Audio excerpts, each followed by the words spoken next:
So this week, you will be building on what study design information that you learned about last week.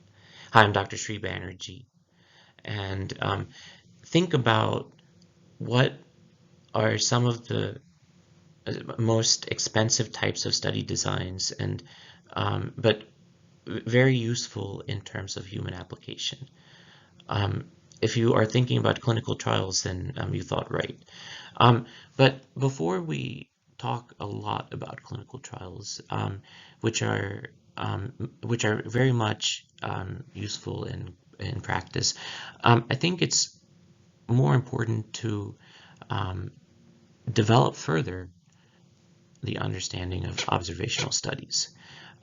So as you learned last week, not all study designs are created equal. Some study designs have improved level of evidence, but the caveat is for improved level of evidence always is the fact that you're having to um, spend a lot more money in a study which is at the level of a clinical trial.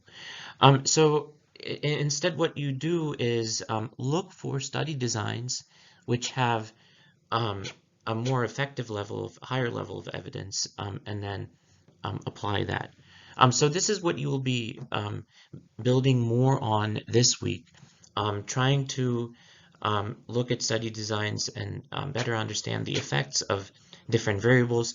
If you were to introduce a third variable, how that would change some of these, you'll be looking at that as well. So these are all of the components that you'll be looking at together between all of the activities.